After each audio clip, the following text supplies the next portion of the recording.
খুয়াইসারা বলেছিল, ইত্তাকিল্লাহ ইয়া রাসূলুল্লাহ, আপনি আল্লাহকে ভয় করেন হে রাসূল। তার রক্তে জন্ম মুহাম্মদ ইবনে আব্দুল ওয়াহাব। সে জন্ম নিয়ে আপনার জান্নাতুল বাকি কবরস্থান ভেঙে দিল। মা ফাতেমাতুজ জাহরা, হযরতে আব্বাস, আজওয়াজে মুতাহারাত, হুজুরের ফুপু, হুজুরের ছেলে, হুজুরের দুধমা, হযরতে আলীর মা, হযরতে ওসমান, জাঙ্গে হাররা, সকলের কবরকে বুলডোজার দিয়ে ভেঙে দিল। ভেঙে দিয়ে আমার নবীর রওজায়ে আতহারের গ্রিলের মধ্যে লাঠি দিয়ে গুতা মেরে বলেছিল, এই মুহূর্তে কবরে যে ব্যক্তি আছে তার থেকে আমার লাঠির শক্তি বেশি। আজকে এই লোকের দলের নাম প্রথম ছিল আহলে হাদিস।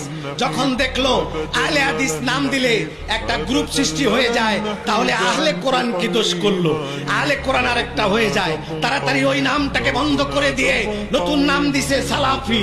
সালাফি নামের এই সংগঠন কোটি কোটি টাকা তেল পেয়ে গেল।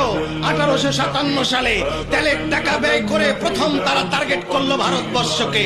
ভারতবর্ষে তারা তেলের টাকা ব্যয় করে কিছু আলেমকে কিনতে পারলো। দারুল উলুম দেওবন্দের থেকে কিছু আলেমকে তারা কিনে নিল, কিছু আলেমকে কিনে নিয়ে সালাফি বানিয়ে দিল। এই সালাফিরা রাসূল পাক সাল্লাল্লাহু আলাইহি সাল্লাম সম্বন্ধে তাদের জঘন্য আকীদা, তাদের সঙ্গে আমাদের ঘরবাড়ি নিয়ে, বিয়া নিয়ে, টাকা নিয়ে, ক্ষমতা